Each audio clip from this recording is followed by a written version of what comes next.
Existe una pregunta que los estrategas militares de Washington, Tel Aviv y Bruselas llevan décadas haciéndose en privado y que nadie formula abiertamente porque la respuesta los hace quedar muy mal. Si Irán es tan peligroso, si financia el terrorismo, si amenaza a Israel, si desestabiliza toda la región, si tiene un programa nuclear que nadie controla del todo, ¿por qué no ha sido invadido? No es que no hayan tenido oportunidad, no es que no hayan tenido voluntad política, es algo mucho más incómodo que eso. Y el 28 de febrero de 2026, cuando Estados Unidos e Israel lanzaron ataques directos contra objetivos iraníes, esa pregunta volvió a estar sobre la mesa con más urgencia que nunca. Lo que voy a mostrarte hoy no es opinión política, es geografía pura, y la geografía, en este caso, explica todo lo que la diplomacia y los noticieros no te dicen. Empieza con el mapa. Porque antes de entender por qué nadie invade Irán, necesitas ver exactamente dónde está Irán. No en términos abstractos, en términos físicos, concretos, militarmente relevantes. Irán está en la intersección de todo. Comparte frontera con 7 países: Pakistán, Afganistán y Turkmenistán al este, Irak, Turquía, Armenia y Azerbaiyán al oeste. Al norte, el mar Caspio. Al sur, el Golfo Pérsico y el Golfo de Omán.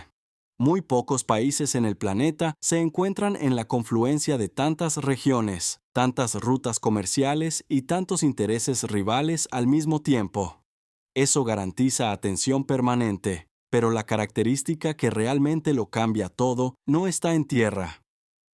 Está en el agua. Justo frente a la costa sur de Irán se encuentra el Estrecho de Hormuz. Un pasaje de agua tan estrecho que parece un error del mapa, y sin embargo, por ese lugar circula aproximadamente 1/5 parte de todo el petróleo que mueve la economía global. Cada país que depende del petróleo, que es prácticamente todos, tiene a Irán en sus cálculos estratégicos, aunque no lo diga públicamente. Irán no necesita bloquear Hormuz de manera permanente para tener poder real. Basta con amenazarlo. Solo la amenaza hace que los precios del petróleo se disparen, que los mercados tiemblen y que las grandes potencias reconsideren cualquier acción militar que estuvieran planeando. Desde los años 70, Irán controla además varias islas estratégicas cerca del estrecho. Eso le da vigilancia, posición y alcance regional de manera constante. Pero si el estrecho de Hormuz es el arma económica de Irán, lo que sigue es el arma física que hace imposible la invasión. A lo largo de los bordes occidentales y meridionales del país se extiende la cordillera de Zagros, una barrera rocosa masiva que corre desde el Golfo Pérsico hasta el este de Turquía. Empinada, estrecha, logísticamente brutal para cualquier ejército que intente cruzarla con vehículos pesados, suministros y líneas de abastecimiento. Nadie lo aprendió de manera más dolorosa que Saddam Hussein.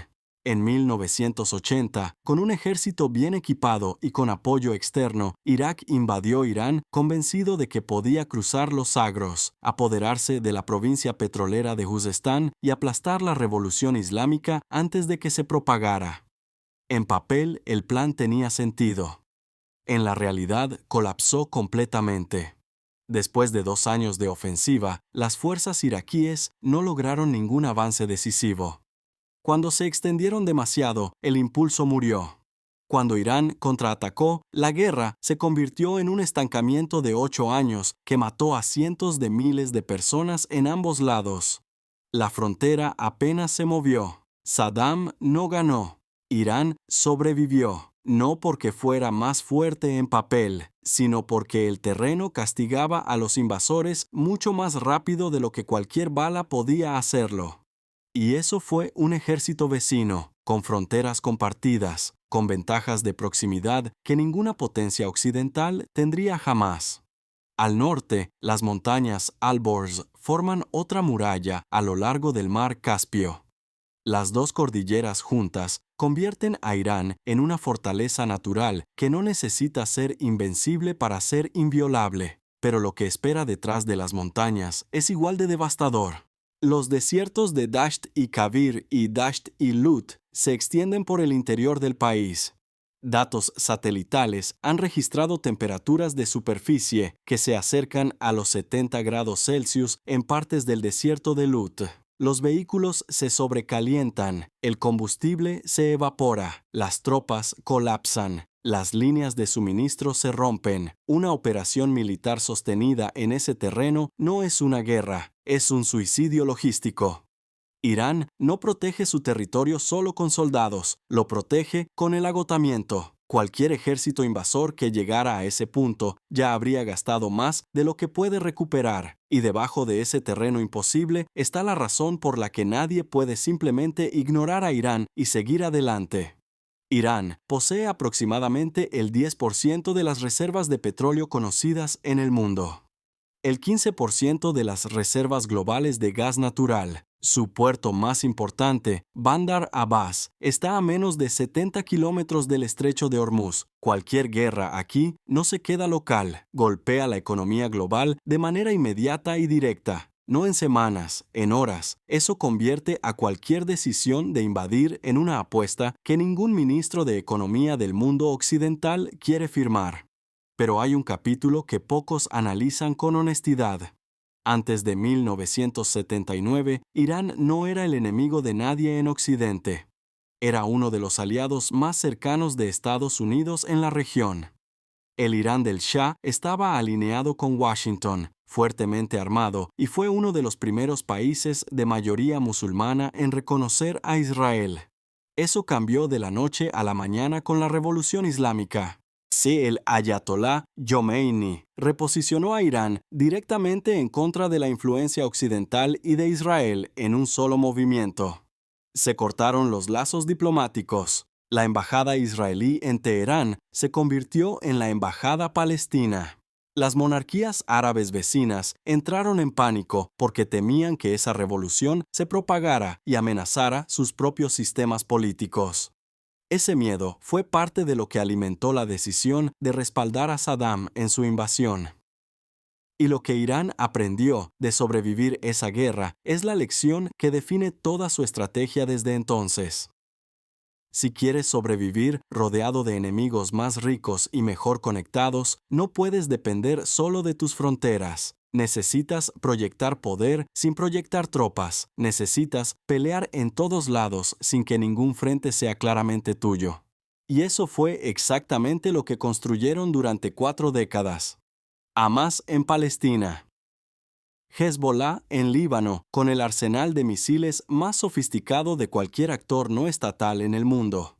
Milicias en Irak, con capacidad para atacar bases estadounidenses cuando les conviene. Fuerzas en Siria. Los hutíes en Yemen con drones capaces de paralizar el tráfico marítimo en el Mar Rojo. Irán lo llama el eje de resistencia. Sus enemigos lo llaman terrorismo. En términos estratégicos puros, es algo diferente. Es la forma en que un país sin superioridad convencional mantiene presión constante sobre potencias que sí la tienen. Cuando Israel ataca Gaza, los cohetes vuelan desde Líbano. Cuando las tensiones escalan en el Mar Rojo, el transporte marítimo global se ve afectado. Irán no necesita luchar de frente, pelea alrededor. La geografía lo forzó a esa estrategia y la estrategia le ha funcionado. Y los números lo confirman de manera brutal. En 2024, las fuerzas navales occidentales dispararon misiles de más de $1 millón por unidad para interceptar drones iraníes y de los hutíes que costaban menos de $20,000. La ecuación matemática de esa guerra no favorece al que tiene más tecnología. Favorece al que puede sostener el conflicto durante más tiempo a menor costo. Y Irán posee además el arsenal de misiles balísticos más grande de todo Oriente Medio, con alcances que superan los 2.000 kilómetros. Eso pone a Israel, a las bases estadounidenses en la región y a los estados del Golfo todos dentro del radio de alcance al mismo tiempo. Irán no necesita ganar una guerra para lograr sus objetivos. Solo necesita hacer que iniciar esa guerra sea demasiado costoso. Y mientras todo eso ocurre, Rusia y China proveen cobertura diplomática silenciosa que bloquea las consecuencias más severas en organismos internacionales. Las sanciones aprietan la economía iraní. Su programa nuclear sigue siendo deliberadamente opaco, ni confirmado ni descartado, lo que funciona exactamente como fue diseñado para funcionar, manteniendo la incertidumbre sobre dónde está realmente la línea roja. Y esto te importa desde México y desde cualquier país de América Latina por una razón muy concreta.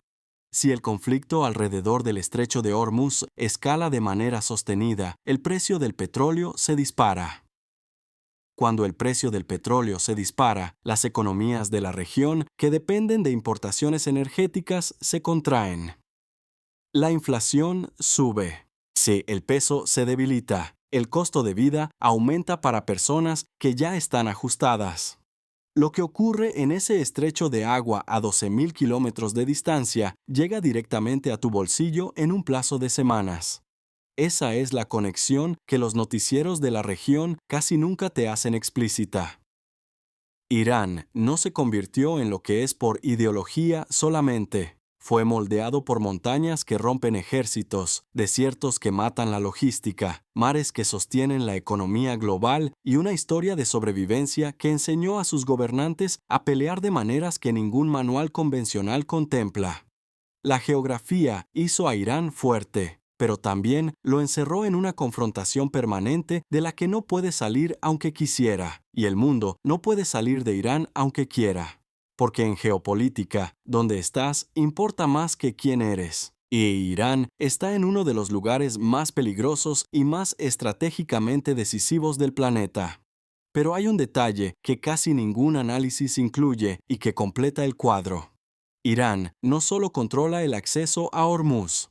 A través de los hutíes en Yemen, tiene alcance operativo sobre el estrecho de Bab el-Mandeb, el otro gran cuello de botella del comercio mundial entre el Mar Rojo y el Golfo de Adén.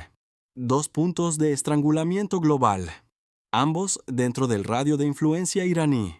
Eso no fue accidental. Fue el resultado de décadas de construcción estratégica deliberada. Y es la razón por la que cualquier potencia que analice una invasión a Irán tiene que calcular no solo el costo del conflicto en tierra iraní, sino el costo de lo que ocurre en el agua mientras eso sucede. Una cosa es perder soldados en los Zagros. Otra es que el comercio global se paralice al mismo tiempo. Ningún gobierno en el mundo puede sostener políticamente ambos escenarios simultáneos frente a su propia población. La pregunta que te dejo en los comentarios es esta. Con los ataques del 28 de febrero de 2026 ya sobre la mesa, ¿crees que el conflicto con Irán está escalando hacia algo que ninguna de las partes puede controlar o es otro ciclo más de presión calculada? Escríbelo abajo, porque esa discusión no está teniendo lugar en los medios de la región con la profundidad que merece. Y si quieres seguir teniendo acceso a análisis que van más allá de lo que cualquier noticiero te va a dar, suscríbete ahora. Este canal existe para los que quieren entender lo que realmente está pasando.